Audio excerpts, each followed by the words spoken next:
Di video ini gue akan bahas tentang yang namanya neraka laki-laki.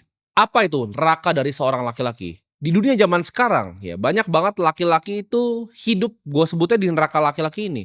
Di mana mereka nggak dihargai sama keluarga sendiri. Punya istri nggak dihargai sama istri. Punya pacar pun nggak dihargain sama pacarnya. Dianggap sebelah mata, ya dipandang sebelah mata, nggak dilihat sebagai manusia. Bahkan sama orang tua dari istrinya, laki-laki itu banyak yang diinjak-injak dan mereka tidak apa-apa untuk diinjak-injak. Ini yang gue sebut dengan neraka laki-laki. Diremehkan sama temen, nggak dianggap sama keluarga besar, keluarga lu pun nggak dianggap sama keluarga besar. Ketika makan-makan misalnya tahun baru, ya keluarga lu itu yang disuruh cuci piring. Keluarga lu yang paling nggak dianggap karena mobilnya datang ke rumahnya paling jelek.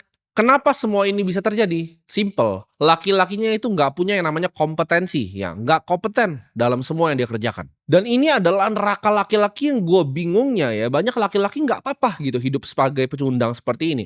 Kalau kalian kilas balik ya di zaman Roma itu kalau kalian mikir peperangan, ada yang namanya siege warfare, di mana itu kalian harus masuk ke sebuah benteng. Kalian mau serang sebuah kastil, itu ada bentengnya, lo harus naik, ya. Gimana cara naiknya? Ya pakai tangga zaman itu. Nah, lu akan pikir sekarang pecundang-pecundang seperti lu, kok ada yang mau ya yang naik pertama? Itu kan yang lu pikirin kan? Karena yang naik pertama itu kemungkinan matinya itu besar sekali. Nyatanya pasukan Roma itu rebutan justru untuk yang naik pertama. Kenapa? Karena kalau lu naik pertama dan lu berhasil untuk menaklukkan kastilnya, lu akan mendapatkan kebanggaan khusus. Disebutnya pada zaman itu Roman Triumph ya. Jadi lu akan dapat gitu loh. Lu dapat honor gitu. Kebanggaan terhadap diri lu sendiri, dapat pride gitu. Laki-laki zaman sekarang nggak ada dia begitunya, ya.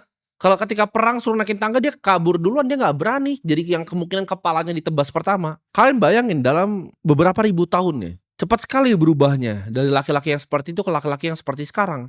Lu kalau nggak bisa nyelesain ya masalah yang ada di hidup lu hari ini, lu nggak akan dikasih kesempatan itu untuk punya masalah besok. Dan kalian yang mungkin duduk di sini ngerasa, gue nggak pengen ada masalah di hidup gue.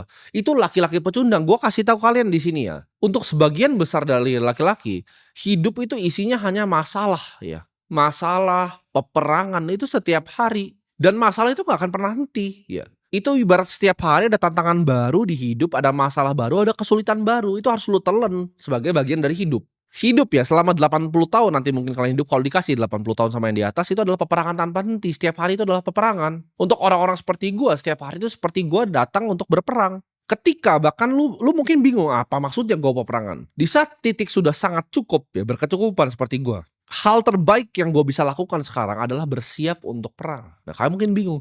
Karena mama gue juga bingung. Dia bingung. Kalau lu udah punya semua duitnya, kalau lu nggak bisa santai-santai aja? Enggak. Justru ketika gue dapat duit yang